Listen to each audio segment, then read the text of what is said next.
Hello friends, welcome to my channel Ralis kitchen. ఈరోజు మనం Nellore special కారం దోశ ఎలా తయారు చేయాలో చూపిస్తాను. నెల్లూరులో కారం దోశ చాలా ఫేమస్ అండి. అది చాలా విధాలుగా చేస్తుంటారు. ఇది కొంచెం డిఫరెంట్గానే ఉంటుంది, కానీ టేస్ట్ మాత్రం చాలా బాగుంటుంది. ఒకసారి ఇది ట్రై చేయండి.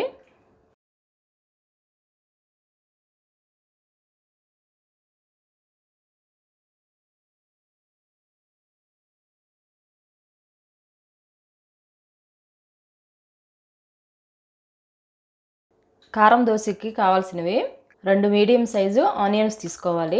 కొంచెం కట్ చేసి పెట్టుకొని ఒక 5-6 ఎండుమిర్చి, సరిపడా ఉప్పు తీసుకోవాలి. నేను రాళ్ళు ఉప్పు తీసుకుంటున్నాను, సాల్ట్ అయినా వేసుకోవచ్చు.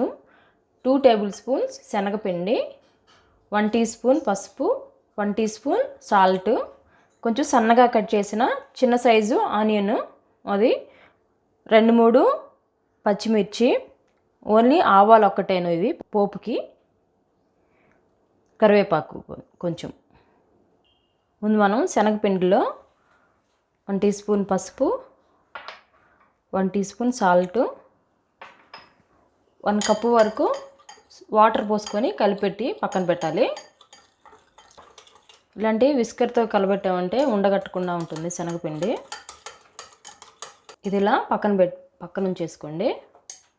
ఇప్పుడు కారానికి మిక్సీ జార్ తీసుకొని ఇందులో కట్ చేసుకున్న ఆనియన్స్, ఒక 5 to 6 ఎండుమిర్చి, సరిపడా సాల్ట్ వేసుకొని ఇవి మెత్తగా గ్రైండ్ చేసుకోవాలి. ఇలా మెత్తగా పేస్ట్ చేసుకోవాలి. ఆనియన్స్లో వాటర్ ఉంటాయి కాబట్టి మనం ఎక్స్ట్రాగా వాటర్ యాడ్ చేయని అవసరం లేదు. పక్కకు తీసి పెట్టుకొని ఇప్పుడు శనగపిండి కర్రీకి పోపు వేసుకుందాము. ఇప్పుడు ప్యాన్ పెట్టుకొని 1 టీ స్పూన్ ఆయిల్ వేసుకోండి. కొంచెం ఆయిల్ సరిపోద్ది. ఆయిల్ హీట్ అయిన తర్వాత 1 టీ స్పూన్ ఆవాలు. ఇంట్లో జీలకర్ర అలాంటివి ఏమీ అవసరం లేదు, ఓన్లీ ఆవాలు ఒకటే వేసుకోవాలి. చిట్టుపట్టలాడాక పచ్చిమిర్చి కట్ చేసుకున్నవి 2 సన్నగా కట్ చేసుకుంటే మనకి దోశలోకి అడ్డు రాకుండా ఉంటాయి. సన్నగా కట్ చేసిన ఆనియన్స్, కరివేపాకు.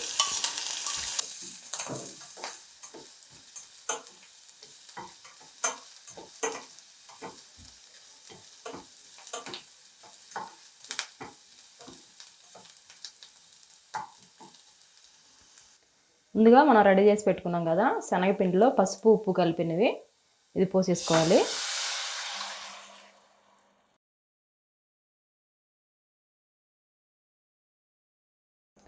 ఇలా ఫోర్క్ టైప్తో కానీ కొంచెం విస్కర్తో కానీ కలపెట్టామంటే ఉండగట్టకుండా ఉంటుంది శనగపిండి. ఇలా కొంచెం చిక్కబడేదాకా ఉడికించుకోవాలి. ఇలా చిక్కబడిన తర్వాత ఒక బౌల్కి తీసి పెట్టుకుందాము. చూడండి, ఈ మాత్రం చిక్కదనం ఉండాలి. మరీ ఎక్కువ గట్టిగా అయిపోయింది అనుకోండి, కొంచెం వాటర్ కలుపుకోండి.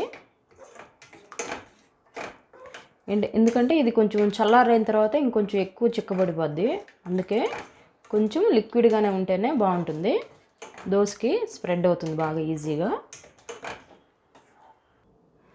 దోశ పెనం హీట్ అయిన తర్వాత దోశ పిండి మాత్రం పలుచగా కలుపుకోవాలి.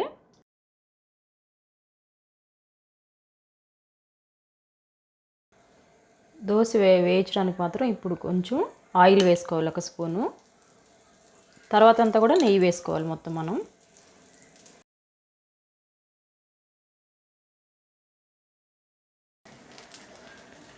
ఇలా దోశలు 2 వైపులా కాల్చుకోవాలి ఫస్ట్.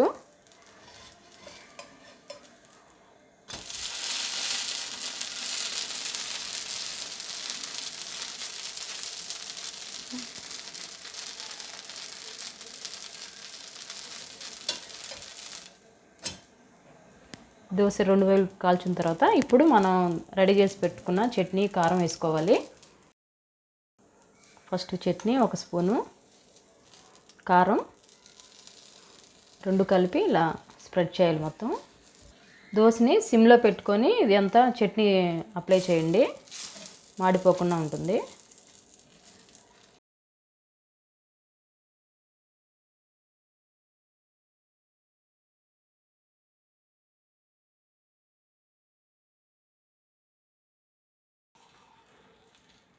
ఇప్పుడు నెయ్యి వేసుకోవాలి.